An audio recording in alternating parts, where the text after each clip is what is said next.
Hi, everyone. My name is Cassie Tucker, and I'm Senior Managing Director of the Sci Center for Innovative Thinking at Yale, which we lovingly call Sci-City. Sci-City's mission is to inspire students from diverse backgrounds to seek innovative solutions to solve real-world problems.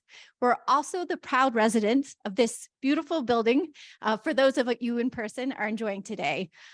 I think I can safely say that I say this on behalf of all my colleagues, that we are thrilled to be welcoming you in person for the first time in 3 years for this celebration. Welcome. Yeah, it's pretty special, and we're ready for it. Startup Yale started here on campus 7 years ago as a really simple solution to unite 4 student startup prizes, but it's grown so much bigger than that.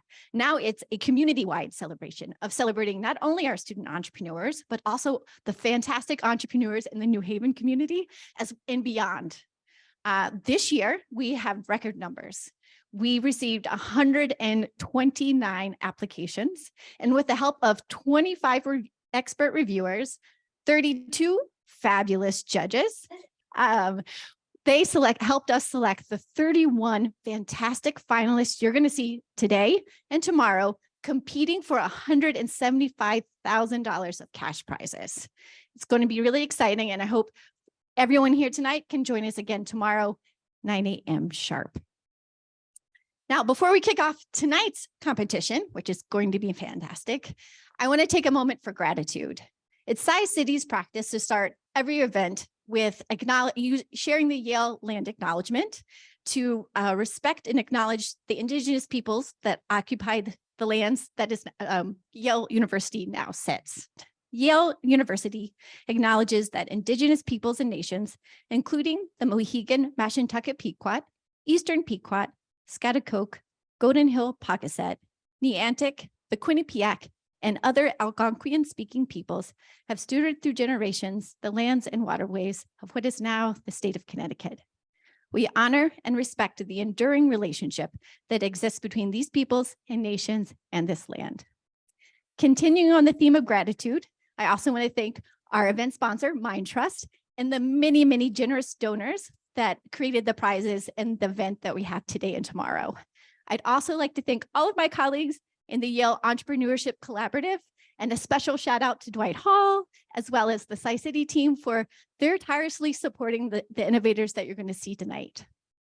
Without further ado, it's time for Peter to take the stage. Peter is the Executive Director and General Secretary of Dwight Hall. Thank you, Cassie. So welcome, everyone. My name is Peter Crumlish, and I'm the Executive Director and General Secretary of Dwight Hall at Yale. Thank you for joining us this evening at Startup Yale for the New Haven Civic Innovation Prize. Dwight Hall and all Startup Yale partners are committed to fostering meaningful inclusivity and welcome your thoughts on today's events. Reach out to Johnny Scafidi or Matt Gear with any feedback. Dwight Hall is honored to be the prize manager for the New Haven Civic Innovation Prize here, and we look forward to an exciting event. Dwight Hall is Yale's Center for Public Service and Social Justice and an independent 501c3 social profit organization whose values include a commitment to the common good, compassion, diversity, growth and learning, partnership, critical reflection, and student initiative. At Dwight Hall, we believe in change. We believe that change is possible and worth fighting for. And in these uncertain times, we believe change has never been more important. That is why we do everything we can to make social change a reality. In this spirit, we're delighted to introduce you to our 4 finalists for the New Haven Civic Innovation Prize this year. Corridor, The Key Bookstore, Mindful Kala, and Young Entrepreneurs Program, YEP.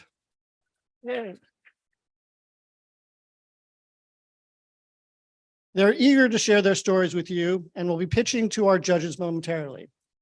They will have 10 minutes to pitch and 60 to 90 seconds to respond to questions posed by each judge. Following the pitches, the judges will retreat and deliberate to select a winner or 2. While the judges deliberate, we will ask you, the audience, to participate in a poll and select our Audience Choice Prize winner. This will be a prize of $2,000 awarded to the team with the most votes from the audience. The judges winner or winners are eligible, so your vote matters. You, the audience, will have the ability to pose questions during the judges' deliberation. This year marks the fourth iteration of the New Haven Civic Innovation Prize, which awards up to $10,000 to the best student or community-led venture or project focused on benefiting the city of New Haven. This year's prize aims to catalyze student and community-led innovations that address and are informed by community priorities, particularly related to recovery from the health and economic crises caused by the COVID-19 pandemic. Prize applications were open to all community members, not just students. Last year, we had two prize winners. Our grand prize went to Healing by Growing Farms, a community that fosters a holistic healing approach that reconnects trauma survivors to themselves, nature, and the environment. We also recognize Inspired Communities, Inc., whose mission is to activate and empower inspired community leaders to use their collective will and voices to address community needs and build economic infrastructure.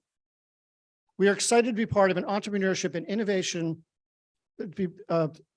across Yale and encourage you to participate in Startup Yale events through tomorrow, March 31st.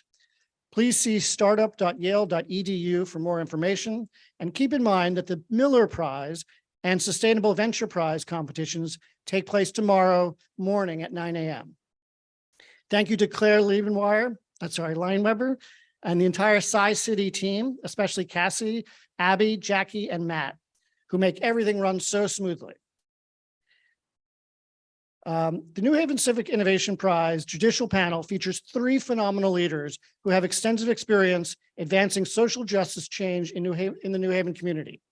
Their areas of expertise span across diverse issues and causes. We are privileged to have an active panel of judges who have contributed several hours of their personal time to review the applications and select the finalists who are pitching to you today. You will see them and hear their questions following each team's pitch. Carlos Brown, Jr. is a senior at Davenport College studying ethnicity, race, and migration. He is deeply passionate about helping marginalized populations leverage political power and navigate political systems to protect their communities and interests. Originally from Richmond, Virginia, Carlos is especially interested in issues of racial and socioeconomic inequality. He served as co-coordinator for the Student Executive Committee of Dwight Hall at Yale from 2021 to 2023, and was named a 2021 Newman Civic Fellow.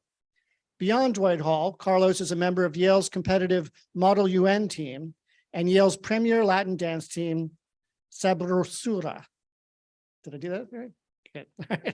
Carlos has also served as a Yale College Council Senator, an Undersecretary General for Yale Model Government Europe, and on the board of the Black Student Alliance at Yale, BSA. In his time as an undergraduate, Carlos also interned with U.S. Senator Mark Warner in Washington, D.C., Georgia Legal Services in Savannah, Georgia, McKinsey & Company in Washington, D.C., and Virginia Organizing in Richmond. In his free time, Carlos loves to dance, try new restaurants, and hike. Next, Genevieve Guburn Walker was raised in New Haven, Connecticut. She attended Educational Center for the Arts, ECA, and studied theater and graduated from Wilbur Cross High School, and subsequently attended and graduated cum laude from Temple University in Philadelphia, Pennsylvania, where she got a bachelor's degree in urban studies. She later received her Master's of Arts in Elementary Education at Teachers College, Columbia University in New York City. Genevieve is a veteran fifth grade teacher, having served in both the New Haven and Hamden Public School districts. She worked at CONCAT, Connecticut Center for Arts and Technology, for a decade as the CEO, the Chief Operating Officer, and Director of Programs. Genevieve now operates as the founding principal of Increase Consulting, LLC. Through her consulting business, she focuses her energy, time, and talent on supporting nonprofit organizations, community initiatives, and educational entities that seek to increase clarity of communication, reach and capacity, depth of purpose, and consideration of possibilities. While she serves on a number of nonprofit boards in New Haven, including Emerge Connecticut, Cornell Scott Hill Health Center, and Youth to Youth Network Board, Genevieve also finds time for fun through her successful podcast, Jazzy Conversations with Teef and Gigi. Her primary interest is in taking care of and loving her children and amazing husband. And lastly, but not least, Bruni Pizarro has just announced the launch of For la Diaspora, a studio that connects mission-driven brands to the Latina community through design and bold ideas. She is stepping down from a 3-year tenure as the executive director of Junta for Progressive Action, the oldest Latina social services community-based organization in the greater New Haven area. She is a graduate of the Yale School of the Environment, where she received a master's in environmental science. Her recent scholarship and advocacy centers on climate change-induced disaster, colonialism, and the impact of forced migration on displaced Puerto Rican women. Her scholarly work and professional experience explore how American urban inequality and the built environment shape the lived experiences of Black and Latina communities. Most recently, she was on the Environment and Climate Change Committee of the transition team for New Haven's mayor, Justin Elicker. Prior to Yale, she worked as a research assistant on an ethnobotany study at the New York Botanical Garden, where she focused on the cultural knowledge of medicinal plants of Latinx and Caribbean communities in New York City. Through her research and advocacy, Bruni hopes to bring forth a racialized and class-based understanding of the downstream effects of disasters on oppressed communities of color. Bruni is also dedicated to environmental justice work as a board member at Save the Sound, an organization committed to environmental advocacy. Okay, so we're ready to hear from our finalists. The first group, Corridor. All right, can you guys hear me? Can you hear me? Perfect. How's everyone doing tonight? Heck yeah. All right. Hello, my name is Brendan. My name is Oliver. And tonight we're going to be talking to you about Corridor. Every morning, I wake up, check my phone, and lose brain cells. Every morning, I roll out of bed and take a plunge into the black hole of my Twitter and TikTok feeds. It is exhausting, and I hate it, but I do it anyways. What if it was different? What if I could do something that gave me both an opportunity to learn and grow? Perfect. 27%, only 27% of Americans can name one of their representatives currently in Congress. Now, please raise your hand if you can name one piece of legislation passed by your representative this past month. Thankfully, our government has an intuitive, elegant, and streamlined solution to this problem, and it looks like this and this. Accessing legislation doesn't have to be this hard. When Americans miss out on the opportunity to engage with their representatives on a national and a local level, they miss out on opportunities to engage with their community. For example, this past month, the New Haven Board of Alders passed a resolution that allowed for funding a study to see the economic and social opportunities available for immigrant populations here in the city. They also allocated $20,000 to install accessible seating for the city's senior citizen population. And finally, they passed a resolution authorizing our mayor, Mayor Elicker, to move forward with a $4 million contract that is going towards the defense contractor ProPhoenix to build a cloud-based management and surveillance system for New Haven's jails. This is critical information for anyone who's a stakeholder in New Haven, for anyone who is a stakeholder in having their community promote the common good. We started Corridor because we got tired. Is it playing? Yeah. We started Corridor because we got tired of feeling like legislation is inaccessible. We got tired of finding out about important bills only after they passed or died on the floor. Corridor invites you to learn about legislation on an accessible, engaging, and welcoming platform. We at Corridor believe that increasing civic access will increase civic engagement. Our user-verified mobile platform will help voting age Americans gain access to all upcoming legislation on the municipal, state, and federal levels. The Corridor app makes learning and tracking the legislation that you care about as easy as scrolling through Twitter or referencing Wikipedia. Did you know that our government does not provide translation into Spanish for the 40 million Spanish speakers in the US? Corridor is here to meet that demand. Our solution also goes a step further. You'll have the power to write and donate directly to your representative. This is transforming civic access into civic engagement. To recap, the Corridor app provides these key features: dynamic candidate bios, the ability to subscribe legislation on the municipal, state, and federal level, the ability to donate personalized legislative feed, the ability to donate to politicians and nonprofits, and the ability to read legislation in Spanish. Finally, we have a Reels-style legislative walkthrough that makes learning about legislation easy and fun. So this vision is in reach with Corridor. We've spent the past 3 months building a database that finds legislation from reliable sources such as congress.gov and Legiscan. We also built an algorithm to simplify, translate, and categorize legislation into one of 32 categories.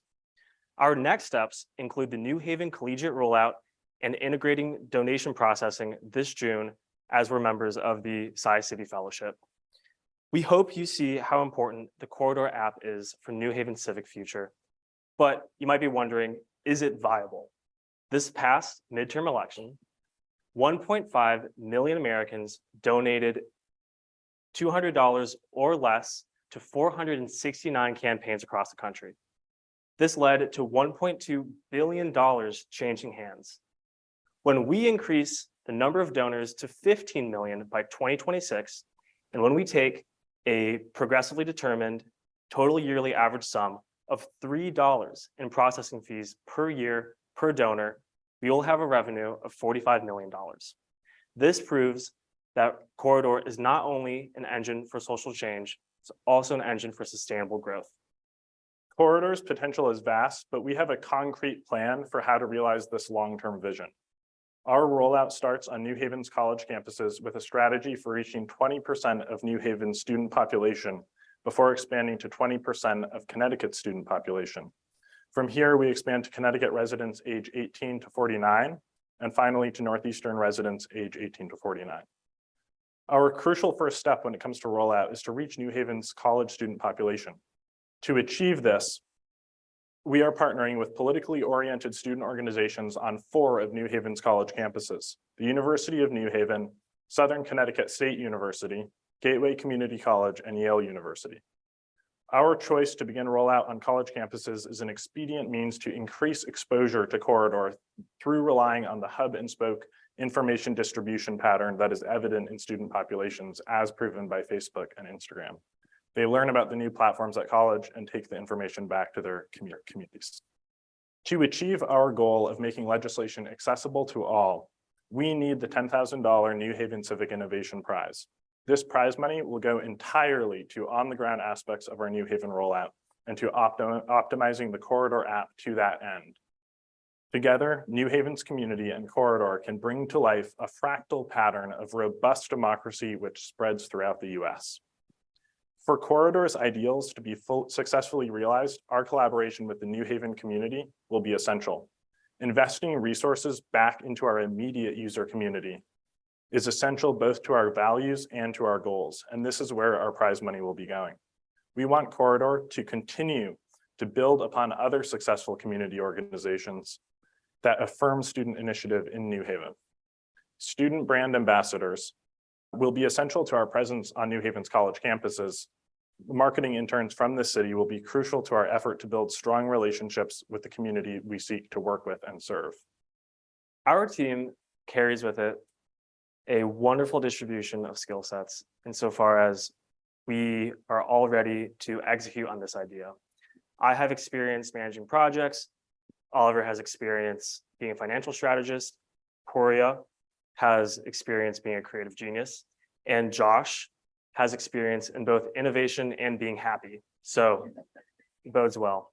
But I will say what unites us all truly is this anxiety that we all feel about the current state of democracy. And our dedication towards working every day to nurturing democracy at every level of society.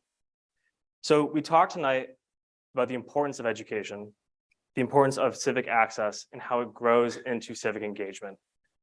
But the crucial ideal that we are reaching for is that latter: civic engagement, participation. The only way to transform today's citizens into tomorrow's community movers is through participation. Thank you very much. Thank you so much, Corridor. Great job. Regarding your plans to meaningfully engage the Latinx community, the Latina community, with all its complexities on the local, New Haven, state and federal levels, what is exactly your plan? And of that, when you did your survey of 104 respondents, what was the percentage of folk that were Spanish speakers? So the translation capacity is our newest addition into Corridor's platform. It is the one that we are still currently iterating on. And it's also the most important one because bill interpretation is very important to then leading for people to have a clear understanding of what it is their representatives are trying to do. So of New Haven's 40,000 Spanish speaking population, we have yet to run any meaningful study. However, we've been very fortunate to be a part of the Sci-City Accelerator program, and they've been giving us 2 venture associates, shouts out Robert, shouts out Andy, for helping us perform as much market analysis as possible. So we can promise you that in the coming months, we will have a much better answer to that question. Thank you all so much for this presentation today. My first question is, what influenced the decision to make Corridor an app versus another platform? And kind of a similar follow-up, who do you see as your competition? Because I relate heavily to the Twitter and TikTok, like doom scrolling. Is TikTok and Twitter competition? Is it Donors Choose? Is it Congress.gov? And how does that influence understanding that as your competition, how that the structure of Corridor and your goals? So our first competition is Issue Voter. And as you can tell, this design still has, it's very hard to read. It's not very warm. It's not very inviting. And they don't have an application presence yet. They don't have a mobile platform. So that's where we're coming in for the mobile platform part. Our second competition is Congress.gov, obviously outdated design, English only text, and I would say user engagement non-existent. And then our last competition, and this is one that is particularly interesting, we think of the most accessible mobile platform currently in existence for legislative access is Congress or Congress in Your Pocket. And unfortunately, though, they offer paid services. It is tailored for congressional professionals, but they don't offer any free tier. So that's where our business model is coming in. We are only relying on donors in Corridor. You can use the app completely for free. You'll have full access. But for us to make money, we are going to be taking a processing fee from each donation going through the app. I would add just another note. Part of why we chose to make it an app is to move into those transitional periods when we scroll through TikTok. And I think if it were a website, it would be people wouldn't be as likely to scroll through it while they're sitting in the dentist's office or something. Thank you. First of all, thank you. Excellent presentation and wonderful idea. My question for you, I'm going to start with something of a comment that I wonder where, from your perspective, voting apathy begins. And so coming from the perspective of a previous public school teacher, I don't think it begins in adulthood. So I wonder if you would consider using this app also as an educational tool to complement or supplement the civics or social studies curriculum that exists. And if possibly there's a funding stream that you might be missing with your current funding mechanism. Sure. Do you want to take this one? Sure. Yeah, I think that's a brilliant idea. We've thought about different ways that this could work as an educational platform in different contexts. And I think those are things that we will continue to explore. And this revenue model is just the tip of the iceberg. And there are other options that we've also explored and we have down as backup plans and things like that. And I think that would be a really meaningful way also to engage with the community. So I think that's a wonderful idea and we definitely intend to explore it as we move forward. Sounds like a far more robust, sounds like a very robust revenue model. So we'll definitely be exploring it. Thank you. Thank you. Thank you very much. And next up is the Key Bookstore. Good evening, everybody. How are you? Okay, great. I'm very happy to see everyone here. My name is Rochelle Williams. And my name is Kamani Harrison, and we're about to totally change your perception of a bookstore.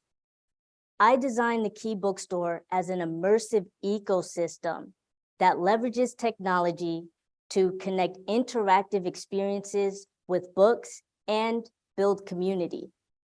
In the age of technology and screen time at an all-time high, how do we ensure the value of books isn't undervalued? No. How do we ensure that the value of books isn't undervalued? The greatest indicator of success is engaged reading. For the city of New Haven, this gauge indicates an alarming future. So much so that we must pose the question, how do we vastly improve the literacy of a community? 2022 test results for elementary grade students showed an abysmal 17% literacy rate.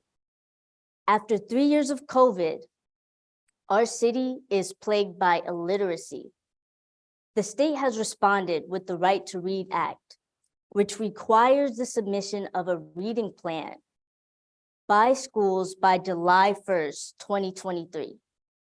Now, New Haven has been providing literacy resources such as New Haven Reads, literacy volunteers. Here at the Key Bookstore, we have spent the past 6 years focused on the benefits of socially influential experiences. And with that, we've been able to sell over 15,000 books and build a worldwide brand loyal community of over 7,000 members.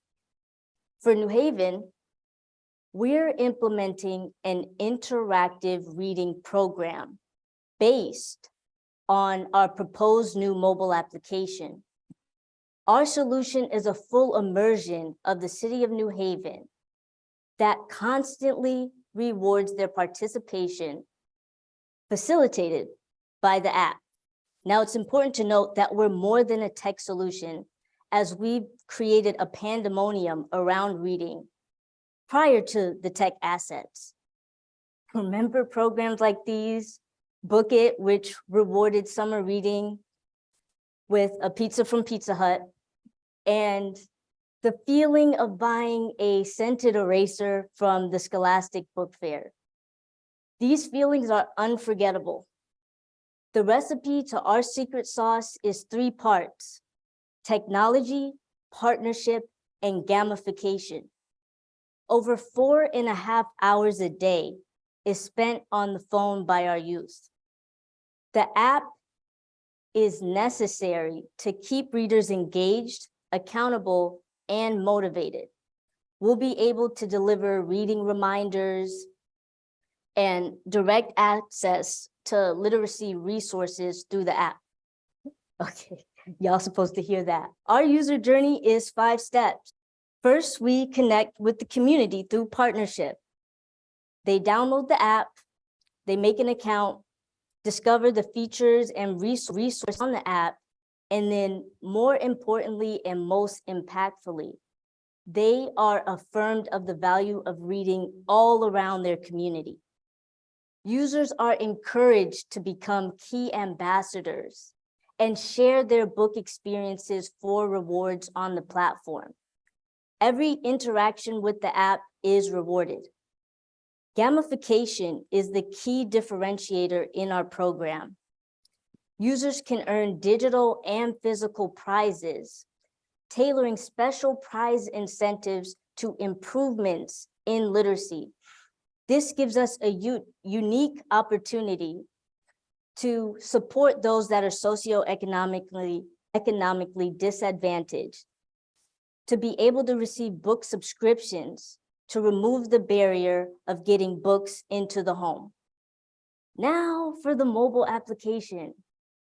This app is a beautiful blending of futuristic technology and books.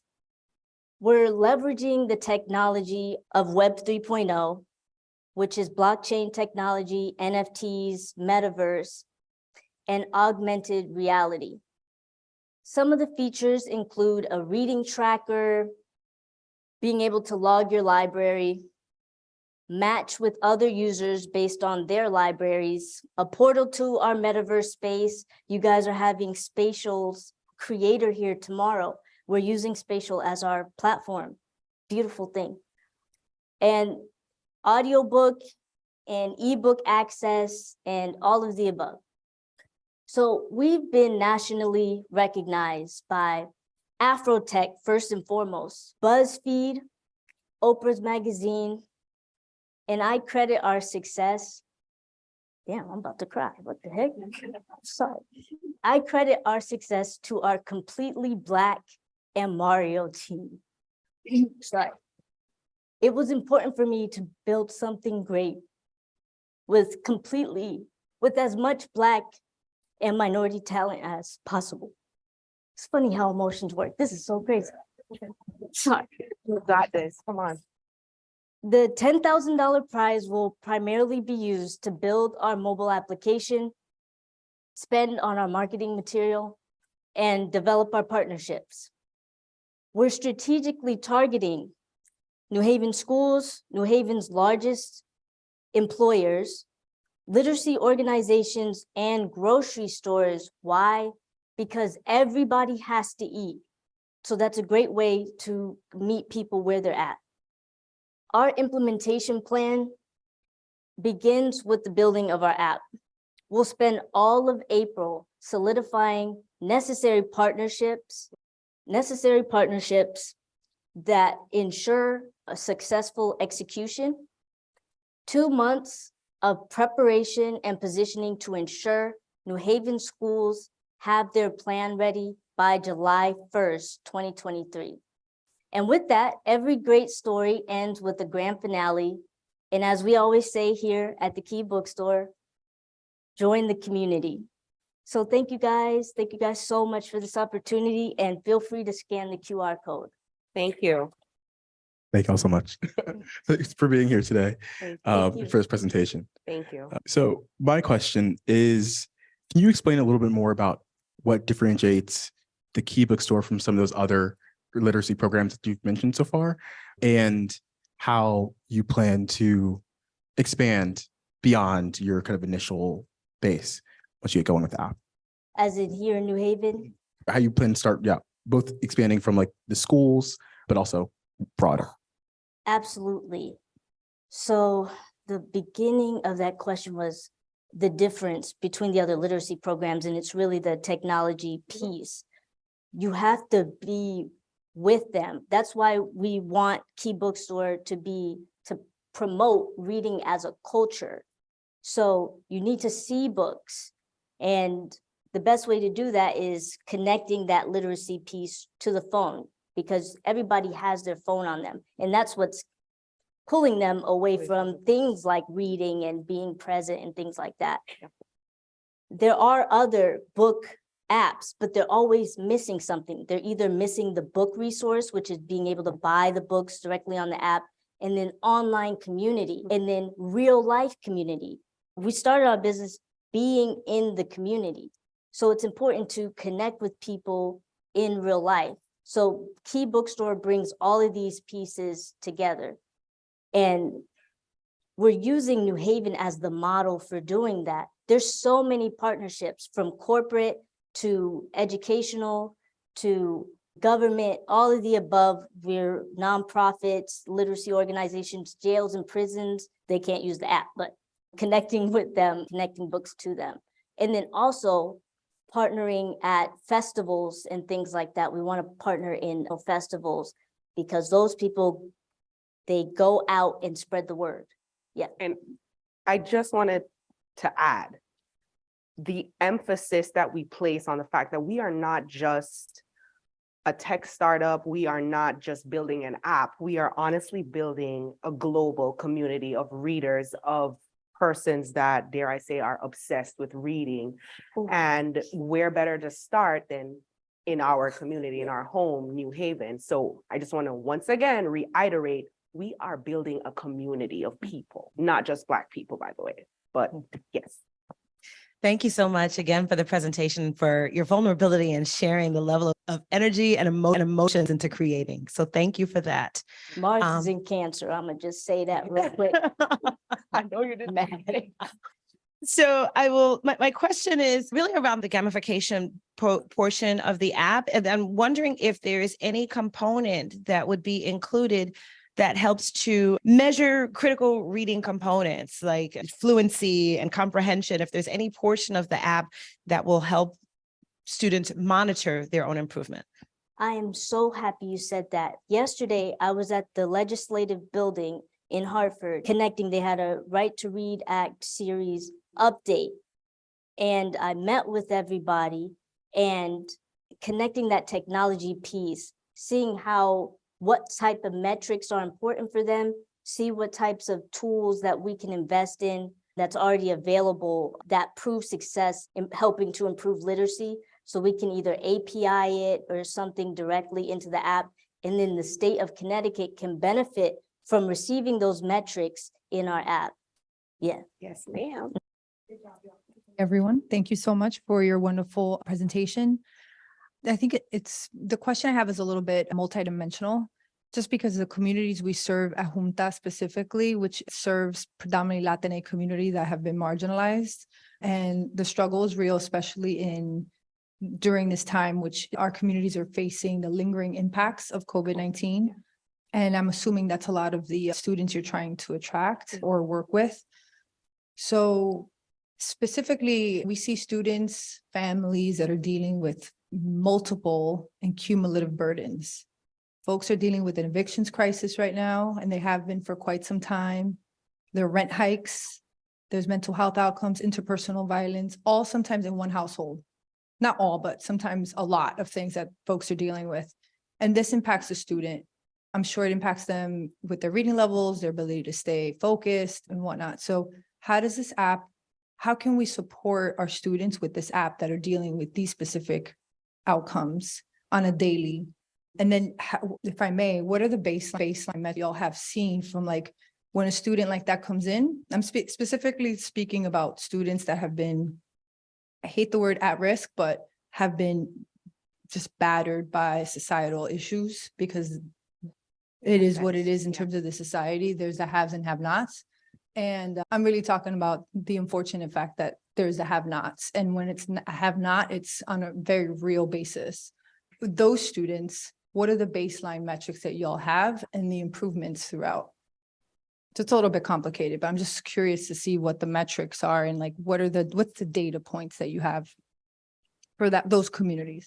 So I want to start with saying that yesterday was the beginning of connecting to who we need to contact about those metrics. And that what was happening in that room was like talking about these age groups and these demographics, and then talking about immediate connections to dyslexia and other learning disorders or special education being an immediate, oh, do they need to go here? Do they need to go there? They're quick to send people everywhere rather than realizing these problems that people are dealing with at home are going to affect you mentally, spiritually, emotionally, and if it's deep. And ideally, that's why our logo is the key. And I start this concept of the key, it being a resource for all of the above. So comprehension is part of that. So the better that they can find a way to understand the world around them, and then we can even include more resources like a bookstore. A bookstore is a hub for the community, a resource hub for the community. And so we want to be able to provide more access to community resources within this app. We're hoping that, like I said, take a coffee shop, for example. You have a coffee shop in a small community or even a big one. It becomes a center, a hub for creatives, for educational professionals, the haves and the have-nots. So that's what we're building. Like I said before, we're building a community, and we are taking into account the have-nots. We really are. We want everybody in. Yeah, and if I have time to just share my own personal journey, I know for me, although reading was emphasized at a young age, around kindergarten, first grade, I started to get disconnected with reading. And unless I would have gotten that help from the church, I could have gone left, right, up, down. It did take additional outside help to help me to read.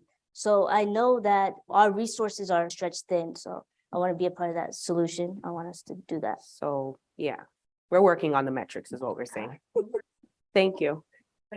Yeah. Next up, we have Mindful Kala. Great. Hi, everyone. My name is Shruti. It's been so fun just hearing the amount of innovative ideas in the room today. And it's just been getting my own creative juices just going. And so I thought today we could start off with making some time to have some space for ourselves and to recenter ourselves in a way that will help us go on this journey together. I'd like to start off with a small little exercise. So I have a microphone in my hand, so this might be more difficult than I anticipated. But if you guys can take both your palms out, so flat, take a second to be present with the sensations that you feel right now. Any thoughts, any movements, maybe it's the pressure of your fingertips facing one another. And pay attention to the emotions that may arise. Do you feel your hands getting warmer by the excitement you're feeling right now? I'm going to get quiet for just a few seconds, and I just want you to sit there, being present with what you feel, not trying to change anything, and just accepting for what it is. And when you feel ready, slowly opening your eyes and bringing us back to the center. This is a little window into the glimpse of Mindful Kala.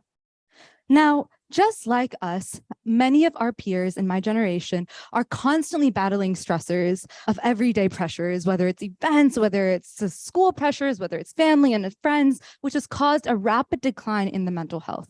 Particularly within New Haven, we've seen a rapid decline in mental health among refugee children, where over 49% of refugee children in New Haven have been diagnosed with a behavioral disorder. Now, in order to help uplift these communities by combating the additional stressors that oftentimes marginalized communities are placed underneath, we've created Mindful Kala. Now, let's break this down. The word mindful comes from the word mindfulness, which means being able to be present in the moment with a sense of curiosity and openness for what's going on. The word kala means art in Sanskrit, and in this case, the practice of Indian classical dance or Bharatanatyam. So together, Mindful Kala is the purposeful bringing together of Bharatanatyam and mindfulness to help youth feel better, think deeper, and live fuller. In order to accomplish this, we administered this intervention through social emotional learning skills and anti-bias teaching, which we'll get more into as this goes. So in 2019, we ran our first research study with Northwestern University on our first model, which was an 8-week in-person Mindful Kala intervention, really just to see, hey, what on earth can this do? And what we found was clinically meaningful increases in quality of life outcomes. So say things like decreased anxiety symptoms, decreased depressive symptoms, as well as an increased anti-bias measure, which you can see on that graph, which we used as an indicator for cultural empathy. This was then selected to be published in the Global Advances in Health and Medicine Journal, as well as presented at the Academic Consortium for Integrative Medicine and Health. From there, then we thought, okay, what if we take this, chop it in half, make it 4 weeks, and make it virtual? Will it have the same effect? So in collaboration with the Good Life Center and Professor Laurie Santos and Dr. Elizabeth Goldfarb, we administered this intervention to figure out, hey, what is the possibility of this? After working with over 1,000 students across the United States, as well as in India, we finally received certification from the Wisconsin Department of Public Instruction as a federally certified evidence-based social emotional learning tool. Now, wanting to be able to bring this to Connecticut and New Haven, we thought, what if we digitized this? What if we made this into a web application and brought this? Now, with our web application, we ran focus groups, again, with researchers at Northwestern, encompassing teens and educators from a variety of places in New Haven. And we saw a really large limitation that was actually a recurring pattern. And this was that there was a lack of diversity and engagement within marginalized communities when we were using a web app. Now, this was a really starking limitation because when we're talking about creating a more culturally inclusive and culturally engaged community, we really need to make sure that the voices of marginalized communities like refugee children are being voiced in this journey. So in order to combat this, we created the Mindful Kala storybook called Alaripu. Alaripu means blossoming of the mind and body, and this is in essence a physical manifestation of Mindful Kala. We worked with professors at Yale as well as community leaders within New Haven to be able to tailor this product for IRIS, the New Haven Refugee Center. So let's talk about how this was implemented within IRIS in relation to the 3 pillars of mindful color that we talked about earlier. So the first one being feeling better. Now, this really just means increasing your mental and physical well-being, things like increasing your sense of mindfulness, decreasing your sense of anxiety or depressive symptoms, at the same time of physical well-being, things like focusing in on your breathing. So, for example, at IRIS, over 80 children actually participated in our programming in the summer, where they would do mindfulness-based activities from our storybook that guided them through Bharatanatyam infused activities. And so here afterwards, we would have these things called checkpoints where we would sit with the kids and we'd be like, what did you notice? What were you feeling during this moment? And a lot of the times, the common themes that we would hear from these students would be, hey, I felt more relaxed. I felt a sense of calmness. I felt more present. I felt more at peace with where I am. Now, let's talk about the second pillar. The second pillar is this idea of thinking deeper, and it's about this idea of helping kids feel a sense of identity. And this can be accomplished in 2 ways. So at IRIS, one of the ways in which we did this was students participated in what we call Aramandi, which is a traditional Indian classical dance stance. After doing this, they did a breathing exercise in Aramandi, and then in the booklet, what they did, right here, if you can see, I know it's far, I have a little diagram on the thing as well. They would label parts of their body in which they felt new sensations. Maybe they felt a tingling in their toes, or maybe they felt stiffness in their back. And it was a really good way for kids to pay attention to the bodily sensations that are going on. Then another way that the students interacted with the booklet in terms of building a sense of identity is through this idea of trying out new hand gestures. So let's try some out together as we go through this. So if you guys can take out your hands and bend the first 2 fingers and put your thumb on top. This is called Simhamukha, probably my favorite hand gesture and what the kids love the most at IRIS.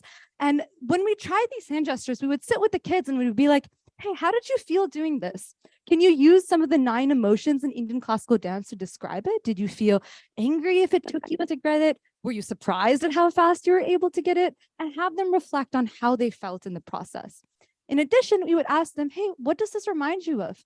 Can you think of anything in your own culture that this reminds you of? Do you see similarities within cultural communities? Now, the third thing which leads into this is not just building a sense of identity, but building a sense of cultural empathy in our community. So engaging with our community using anti-bias skills. So in order to infuse anti-bias education through Indian classical dance and mindfulness, in our storybook, we would often have activities that talk to you about the culture of where Bharatanatyam came from as a vehicle to understand core anti-bias skills. So for example, one of the things that we would talk about is that in Indian classical dance, Bharatanatyam was essentially prohibited during colonization because it was misunderstood as an art form. Now, we would tell this to the kids and then ask, when have you felt misunderstood? How did you feel? How did that make you feel? Do you wish that the other person could have understood something else? Do you wish that something about that situation could have been different? And then we bring in the whole aspect of mindful kala. What are aspects from mindful kala or strategies that you think you could implement in that situation that might help you deal with that situation with more empathy and with more respect? So that is a wonderful example of the ways in which we would use this product in order to instill anti-bias and engage in a culturally sensitive way with the community. Now, there are a variety of mindfulness storybooks out there that are within the wonderful New Haven, like public libraries and stores. However, the thing with Mindful Kala, though, is that a lot of the times these storybooks, while they teach meditative practices, will often ignore the aspect of cultural empathy or the cultural significance of the mental health practice in itself, which is quite ironic because research has consistently shown that in order to be the most mindful, you also have to be the most culturally empathetic. So at Mindful Kala, that's exactly what we do. We aim to make sure that kids are building sense of mindfulness with senses of cultural empathy.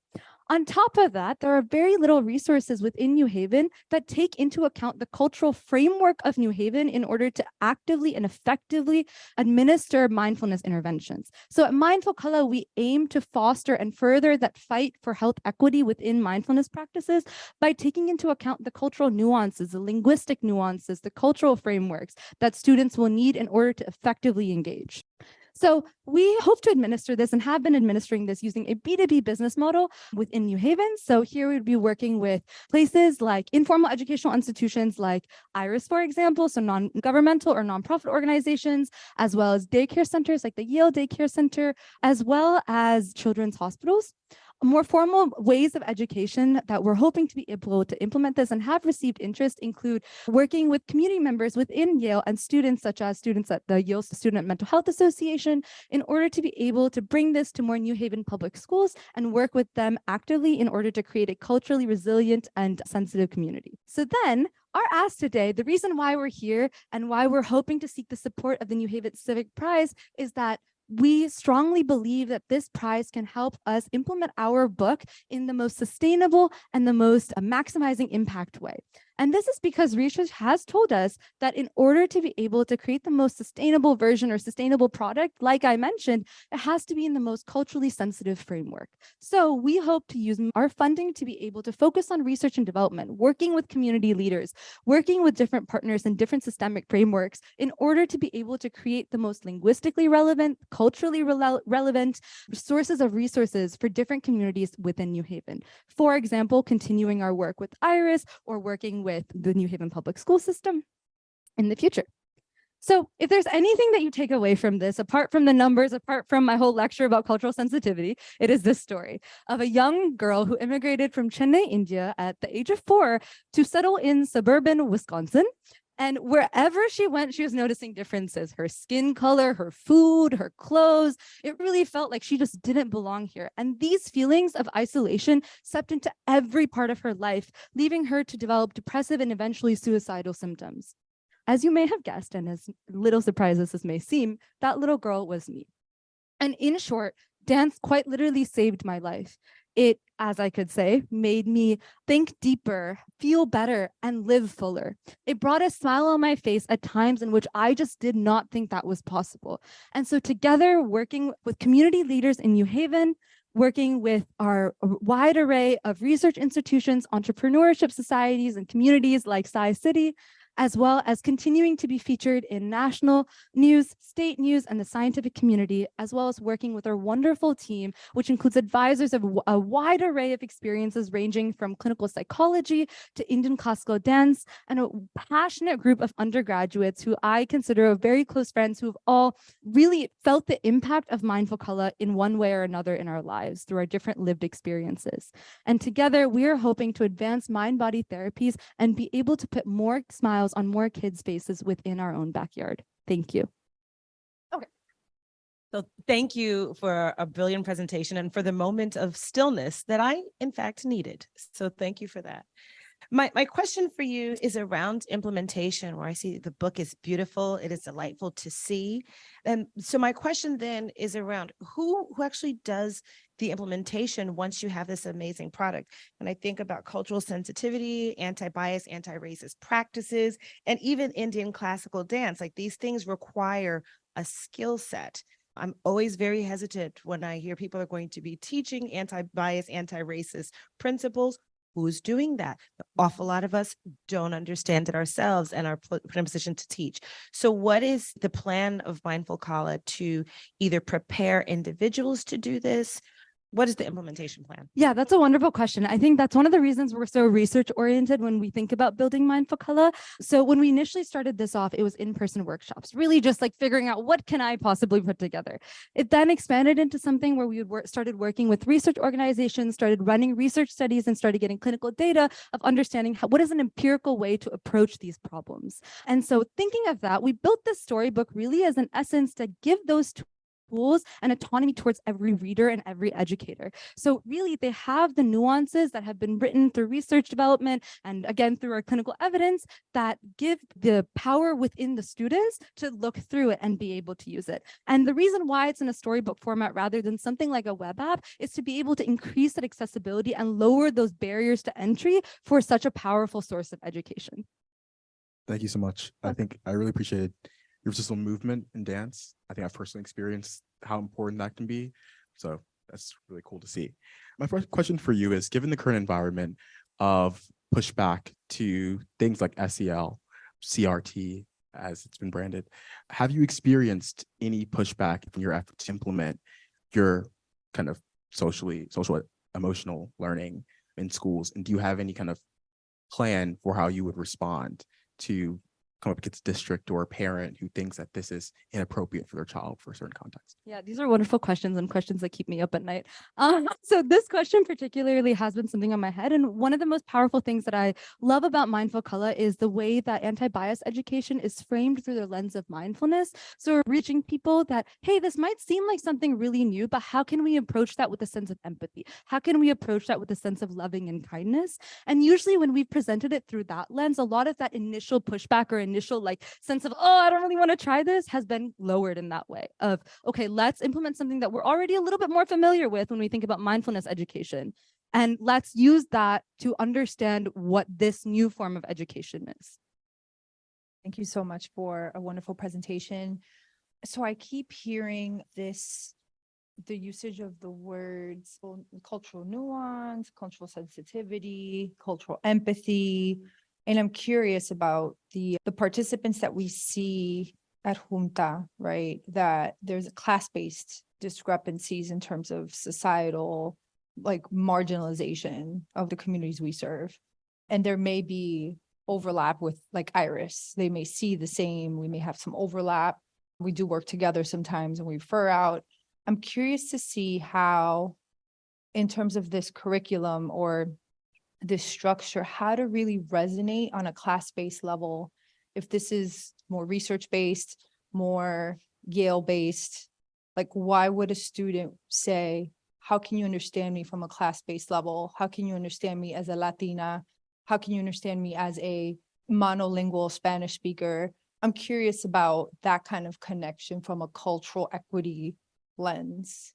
Yeah, that's a wonderful question. I think as a clarification of this is we've really tried to work with a wide variety of communities to be able to understand the differences in this nuances. So that's included communities in my own hometown in Chennai, India, of understanding what different nuances are in play there.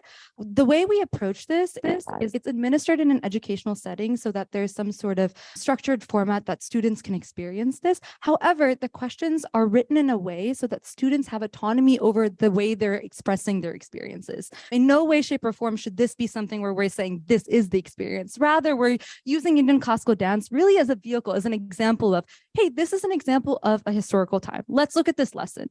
Can you think about an application of this in your life? We really want to make sure that each student is sharing their own value and input, because at the end of the day, they are the people with the most knowledge in the classroom. And when we're talking about cultural sensitivity, it is so important to acknowledge the power in each person's identity. Yeah. Very much. And finally, we have Young Entrepreneurs Program. Yep. Thank you. Hi, is this working? Yeah, I'm also very loud normally. Wait, is mine working? Good. Awesome, thank you. Hi, we're the Young Entrepreneurs Program, also known as YEP. At its core, YEP aims to build a community of young entrepreneurs across New Haven. We run a free semester-long incubator with New Haven public and charter school students. This incubator is facilitated by Yale students, Yale professors, and New Haven entrepreneurs. This program equips our students with entrepreneurial skills and relationships with the Yale community. At the end of the semester, the students develop and pitch, just like we are doing now, their own business ventures centered around solving community-based problems. With YEP, we are determined to create deeper connections between students, teachers, businesses, and changemakers in the New Haven community. There is a gap in the New Haven entrepreneurship community for young students. Let's think about the 16 public and charter high schools in New Haven. None of these have a comprehensive entrepreneurship program. Even at the most pre-professional business school, the Metropolitan Business Academy, the teachers told us how they do not have sufficient resources to encourage entrepreneurship. Simply put, our incubator offers a piece of education that these students wouldn't normally get in their public school curriculum. Through the process of starting YEP, we also realized that students are clamoring for personalized mentorship. At Yale, we are lucky enough to have a 6-to-1 student to faculty ratio. At New Haven Public Schools, the ratios are multiples of this. We are determined to fill this gap of personalized mentorship. And what better way to do that than by creating a network of peer support? Lastly, we realized that there's a limited community for young entrepreneurs from Yale and New Haven to collaborate. We are determined to bridge these two communities that are physically proximate, but unfortunately oftentimes disconnected. Introducing entrepreneurship at a young age is impactful. In its simplest form, entrepreneurship is about empowerment and access to opportunity. We believe YEP can help solve these problems by bringing together the young brainpower of this city. And I'm going to turn it over to Cole, who's going to tell you how we do that. Is this working? Okay. The best way for me to explain the YEP incubator to you guys is to walk you guys through a day from the student's perspective. They were first provided free transportation from their high school to our campus. Despite their close proximity, most of our students have never stepped foot on Yale campus, let alone in one of our classrooms. Keeping that in mind, we frequently change the location of our YEP sessions so that students can get a real sense of our campus and the resources that it has to offer. After all the students arrive, they get a chance to hear one of our amazing guest speakers tell their entrepreneurial story. Our speakers include Barry Nailbuff, the founder of Honesty, Kyle Jensen, professor at Yale School of Management, and Drea Moss, who was born and raised in New Haven and is the female founder of the clothing line Mindless Thoughts. After an exciting introduction, students are then taught an important lesson on entrepreneurship. Lessons include topics such as ideation, prototyping, fundraising, and then pitching. Throughout this entire process, students have individualized support from a Yale student mentor, whether it's from identifying an issue in their community to ultimately pitching their idea at the end of the program. One of the best parts about YEP, though, is that the program's benefits extend beyond just what students are taught in the classroom each week. Students form real relationships with Yale student mentors, Yale faculty, and local entrepreneurs, and these connections can be life-changing. And now for a little bit about our team. Ashley, Stella, and I are undergraduates at Yale and the 3 co-founders of YEP in New Haven. From working on education policy reform to teaching after-school computer science classes, and even starting their own online fashion store, our group has a wide range of skills and experiences that has allowed us to be successful in bringing YEP to New Haven. We're also fortunate to be advised by Audrey Shapiro. Audrey started the first YEP incubator at Brown University. Drawing on her experiences in Providence, she's helped guide us through bringing YEP to New Haven. And then lastly, we have 7 incredible additional members on our team that are either first years or sophomores at Yale. These are the ones leading the YEP student groups and have also been incredibly helpful in areas such as social media outreach, fundraising, and student recruitment. And now Ashley's going to give you a brief overview of our history at YEP. So because of our amazing team, we have been able to already accomplish some really cool things in New Haven. So just trying to explain why we believe in YEP so much, I wanted to walk through a few of our milestones. In the fall semester of 2021, the 3 of us met with Audrey, and she told us a bit about what YEP was like at Brown University in Providence. After hearing the amazing work that they had been doing, we wanted to see how we could bring this to New Haven, but also specifically tailor it to the community. So during this semester, we worked on doing more research stuff. So we met with different members of the community, including teachers at the schools, in addition to other organizations based in New Haven. So in the spring of 2022, we were ready to launch our first event, the Day of Entrepreneurship. And on this day, about 25 New Haven students came from 8 different New Haven high schools and met at the New Haven Public Library. They heard from Audrey Wish, the Forbes 30 Under 30 founder of Curious Cardinals. They did it in a design thinking workshop and also got to enjoy free food. We saw that on this day, there was a demand from New Haven high students to get involved with a program like YEP.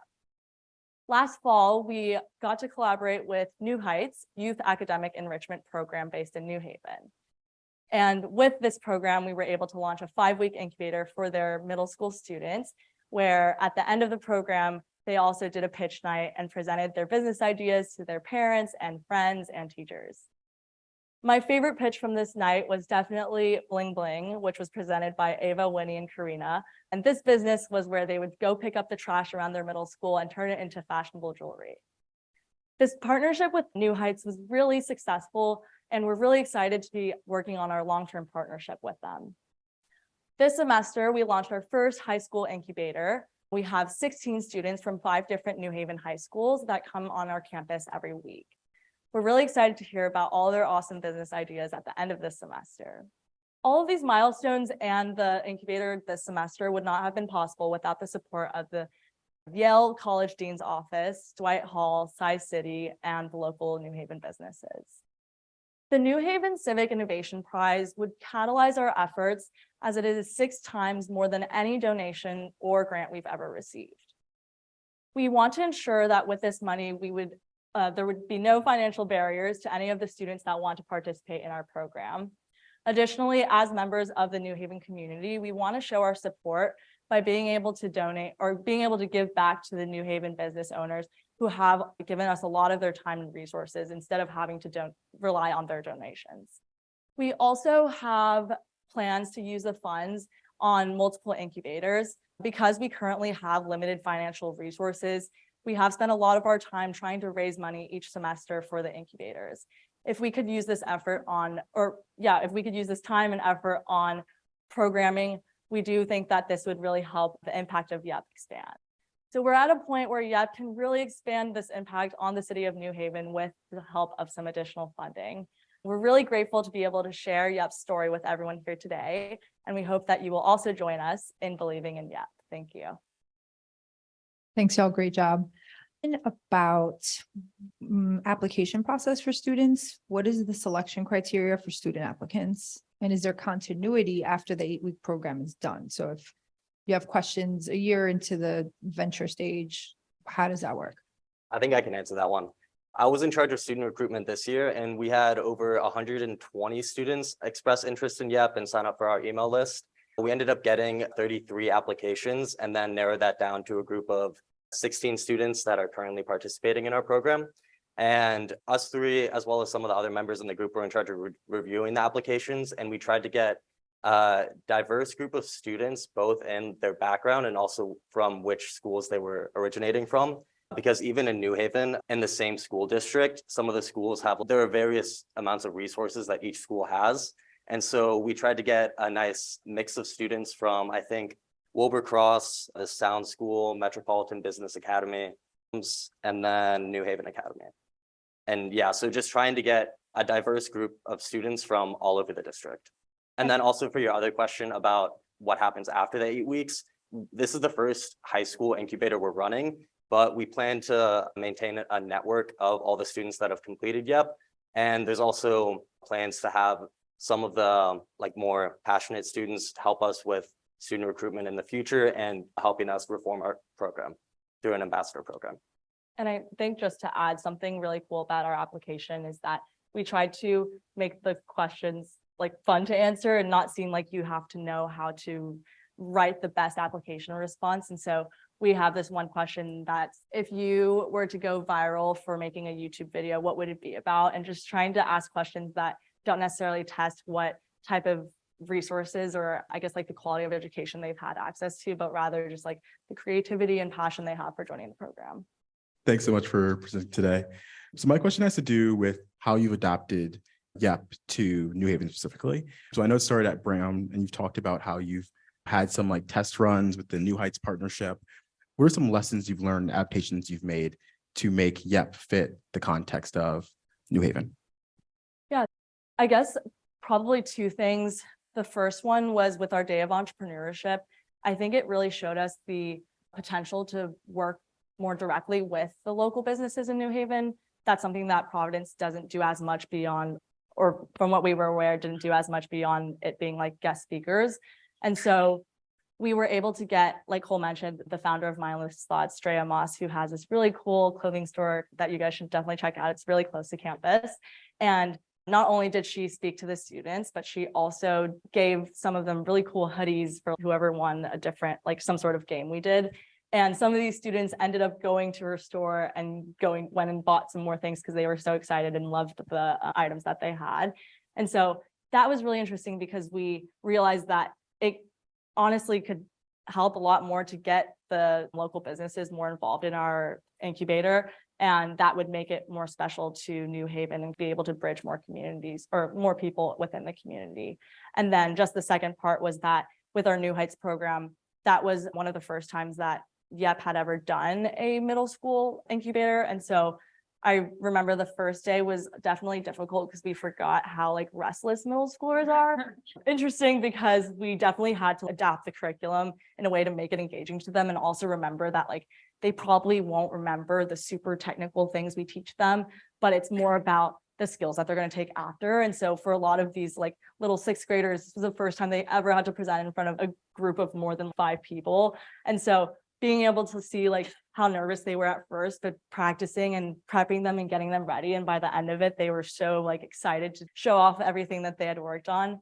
That was really interesting and cool. And I think reminded us that it's not like that was another aspect of YEP that we really cared about and want our students to take away.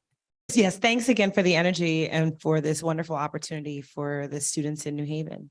I have 2 questions that I hope we can squeeze answers for both in. What is the actual cost of the program? What is it that you're paying for that you're finding is sort of the highest cost in terms of running the program? Like the supplies, is it? I'm not sure.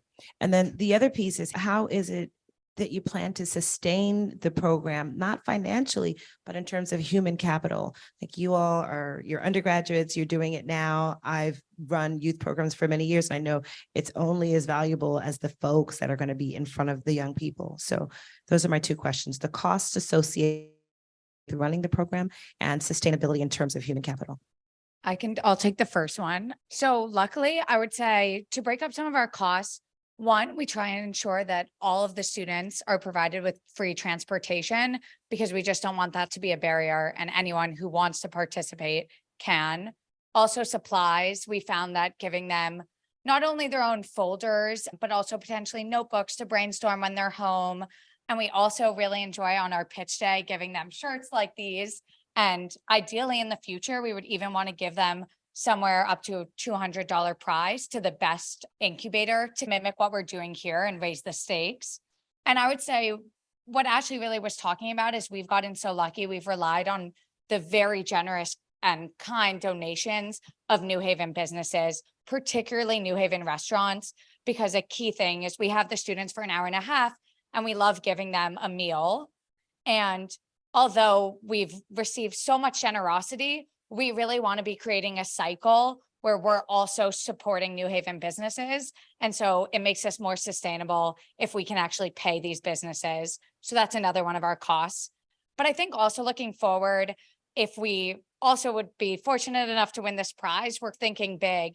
And we would love to create our own curriculum of entrepreneurship that was more catered to people's individual needs. For example, Cole's into coding and he would love to create his own curriculum, would offer some technology or software, and those would be higher costs that right now we just can't afford.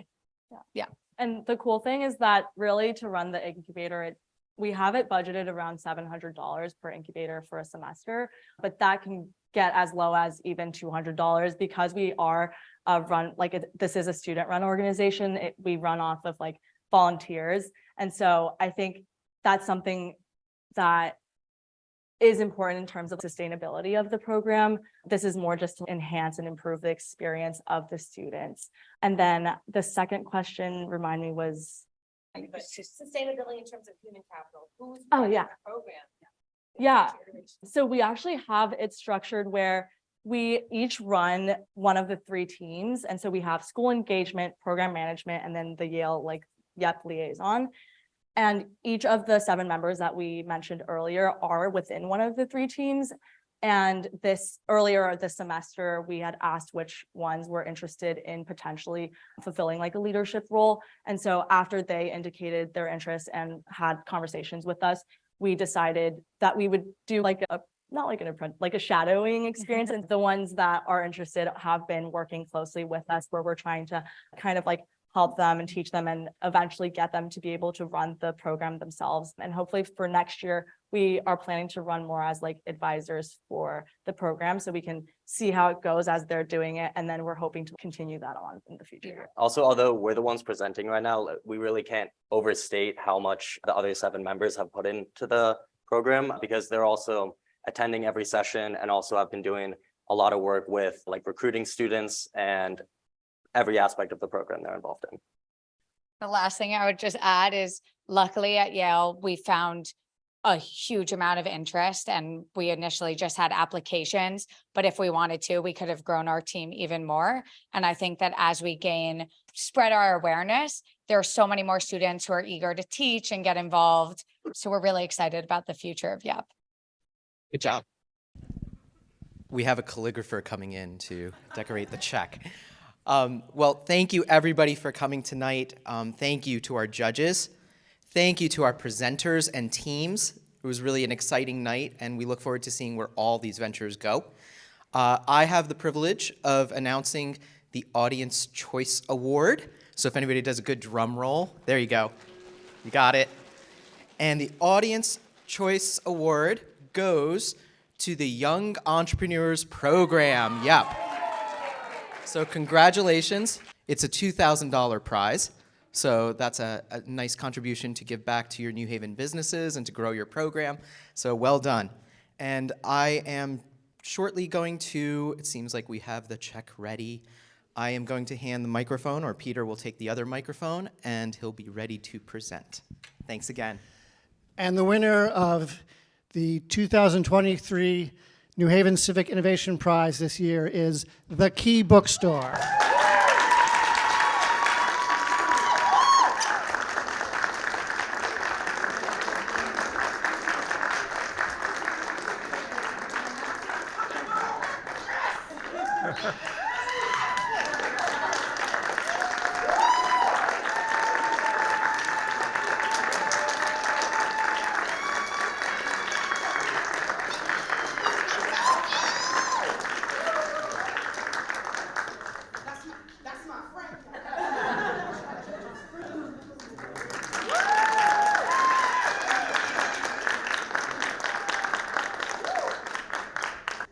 All right, thank you everyone.